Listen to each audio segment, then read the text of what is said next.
जाएं। माननीय मंत्री महोदय,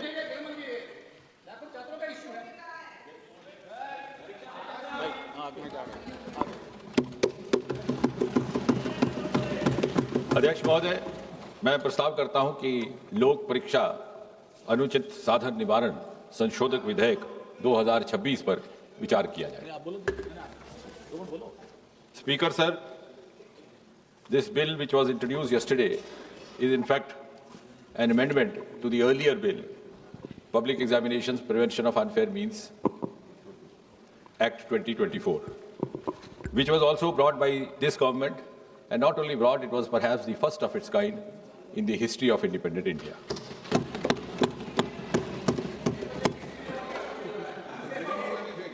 The earlier bill and the amendment today are, in a way, a reaffirmation of this government's deep commitment to safeguard the welfare of the students and the youth of this country. And at the same time, it is also a reiteration of Prime Minister Modi ji's resolve not to allow anyone to compromise with the future of the children of Mother India. And therefore, this bill can be described in a way as a milestone legislation in the history of Indian Parliament. अब ये जो examinations को लेकर के तरह तरह की वारदातें होती रही या पेपर लीक भी होता रहा, ये केवल किसी एक प्रदेश या एक प्रांत तक सीमित नहीं रहा। ऐसा पहले भी होता था। अलग अलग पार्टियों की सरकारें रही, अलग अलग प्रदेश रहे। सूची लंबी है, लेकिन केवल याददाश्त ताज़ा करवाने के लिए कुछ एक ऐसे वारदात जो बहुत ज़्यादा समाचार सुर्खियों में रहे। 2019 में रेलवे रिक्रूटमेंट बोर्ड का एग्जामिनेशन, वो भी इन्हीं कारणों से, लेकिन शायद उस समय उस तरह की कार्रवाई नहीं की गई जिस तरह की अब प्रस्तावित की जा रही है। 2011 में all India engineering entrance examination 2009 में हो गया। 2012 में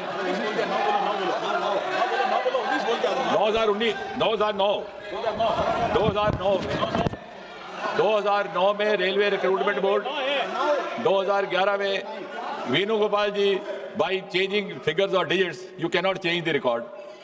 So it is on record. 2009 Railway Recruitment Board. 2011, I'll go on and on. The list is very long then. 2011 All India Engineering Entrance Examination. 2012 AIMS, New Delhi, entrance paper leak. 2013 Maharashtra Secondary Certificate Examination.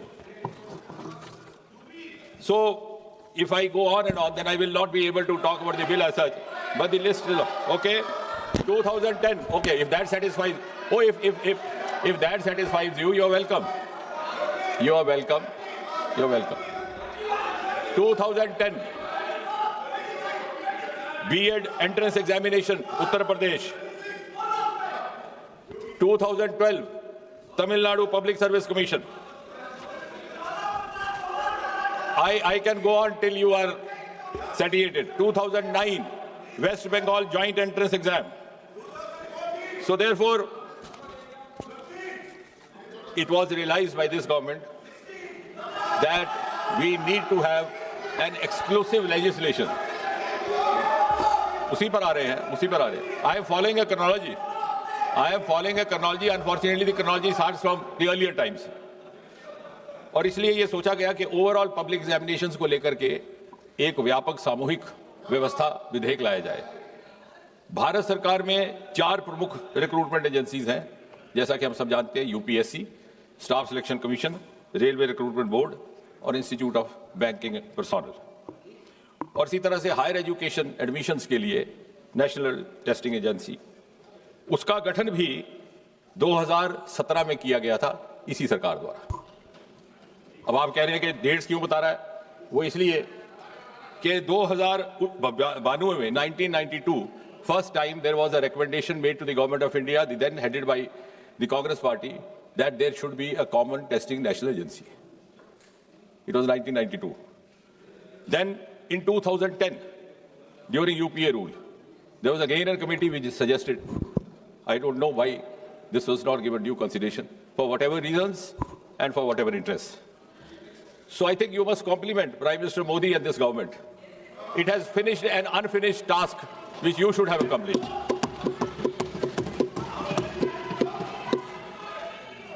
और इसलिए for the first time in 2024 this bill was brought in. It was brought in the month of January 2024, enacted in February 2024, implemented in June 24 and notified also the same month. अब इस विधेयक के जो मूल उद्देश्य थे और basic objectives, to give more credibility and transparency to examination in whatever form, to reassure the students that they would be rewarded for their genuine, sincere efforts, and also to ensure that their future is safe. और इससे पहले जैसे मैंने कहा, there was no comprehensive law available to deal with such cases. इस bill को और ये जो एक्ट लाया गया 2024 को, it was made, as I said, it was applicable to all these agencies that I have just now mentioned. It was made not bailable, non-compoundable. Such offences were made absolutely cognizable and also liable to invite stringent punishment. अब उस bill की detail में मैं नहीं जाऊंगा क्योंकि अभी उत्तर करने देने के समय भी रहेगा, लेकिन आप इस बात से तो सहमत होंगे कि हालिया जो घटनाक्रम रहा है उसका संज्ञान लेते हुए प्रधानमंत्री स्वयं ने ये निर्णय लिया कि हमें इसी विधेयक को थोड़ा और मजबूत करने की आवश्यकता. So we learned from the experience of the 2024 Act and the subsequent sequence of events, like any responsible government should do.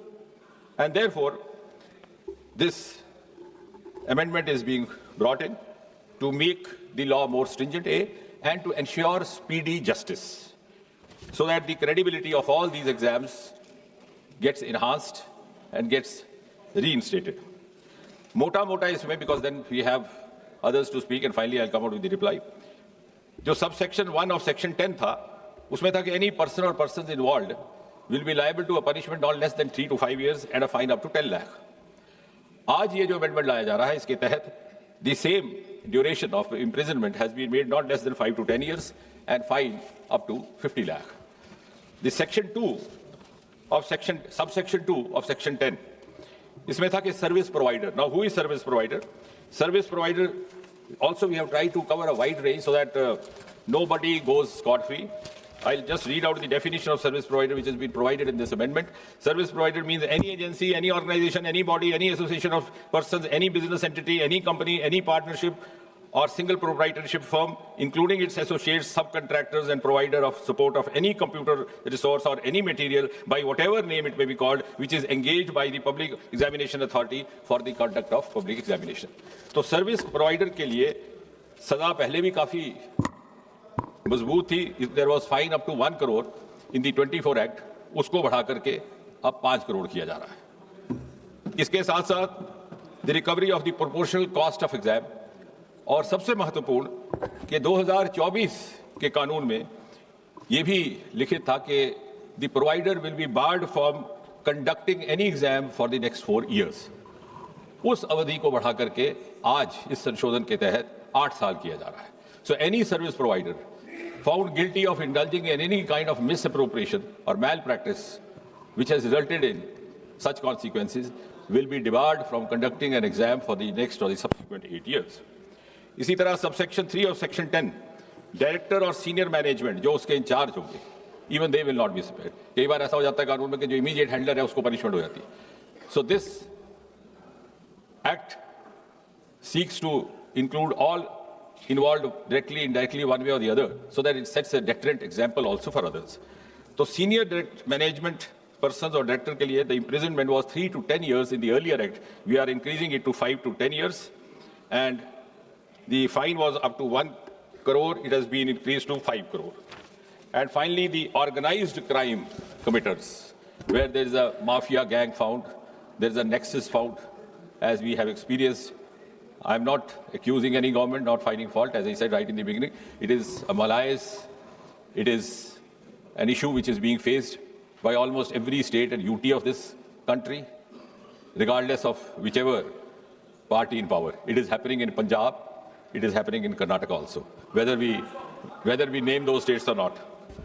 So organized crime, that is examination authority or service provider institution, whatever, in that case the imprisonment earlier was 5 to 10 years. It's been increased to 7 to 10 years, and the fine was earlier up to 1 crore. It is now proposed to be increased to 10 crore.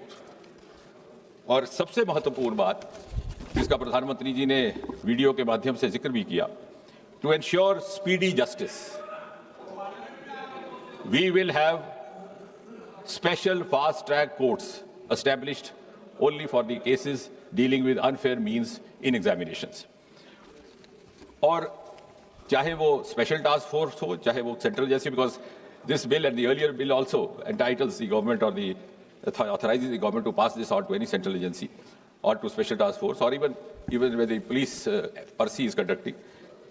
उनके लिए section 12A has been added to this earlier bill, which provides for special fast track courts. अब उसमें भी हमने एक समय सीमा तय कर दी है. The investigation has to be completed within a span of 2 months, regardless of whether it is a central agency or a special task force. और 2 महीने के भीतर सारी जांच इन्वेस्टिगेशन मुकम्मल की जाएगी और उसके बाद जो भी ट्रायल कोर्ट होगा, जो अभी इस केस में is going to be a fast track special court, उसमें ये 3 महीने, यानी जिस दिन वारदात रिपोर्ट हुई है उस दिन से लेकर के आखिरी निर्णय आने तक 5 महीने से ज्यादा अवधि काल नहीं रहा जाएगा. So I think this is one of the most important components incorporated in this amendment. और उसके बाद भी अगर कोई अपील करना चाहे तो appeal will not be less than double bench of a high court and appeal within 30 days. That too, if there are justifiable grounds to satisfy the crowd. इसके साथ ही साथ इससे जुड़े जो और जुर्म होंगे, जो और क्राइम होंगे, they will also not go unattended or scot free. जो हमारी भारतीय न्याय समिति के प्रावधान है उसके अंतर्गत उनका भी निवारण करने का प्रावधान रहेगा. और इसलिए मेरा ये निवेदन है कि एक बड़ा ही महत्वपूर्ण विधेयक लेकर के आए हैं हम, और सरकार की प्रतिबद्धता का आप इसी बात से अनुमान लगा सकते हैं कि इसी विधेयक के लाने के साथ ही साथ हमारे लॉ मिनिस्टर साहब की ओर से भी एक प्रस्ताव जारी कर दिया गया कि वक्त ज़ाया ना हो तो ये जो स्पेशल फास्ट ट्रैक कोर्ट्स है इनको स्थापित करने का भी क्रम साथ ही साथ प्रारंभ किया जाए. उसमें दिल्ली, मुंबई, कोलकाता, मध्य प्रदेश, बिहार, उत्तराखंड में पहले ही इन्होंने गठित कर दिया है और आने वाले दिनों में बाकी स्थानों पर. इसके साथ ही साथ अभी कल ही प्रधानमंत्री जी ने एक महत्वपूर्ण घोषणा करते हुए एक टास्क फोर्स का भी ऐलान किया है to recommend reforms to make the exams systems leak proof. उसमें कुछ एक बड़े वरिष्ठ लोग सम्मिलित किए गए who belong to the world of academics, world of technology, and who are known to have expertise and experience in these domains.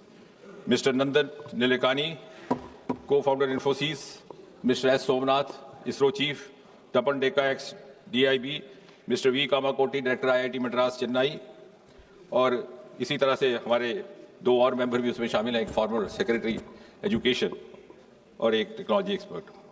और साथ ही साथ जो राधा कृष्ण कमेटी गठित की गई थी 22 जून 2024 में, उसमें से जो मोटी मोटी 46 की रिकमेंडेशंस थी उसमें से भी लगभग 76% अर्थात 35 इंप्लीमेंट हो चुकी है.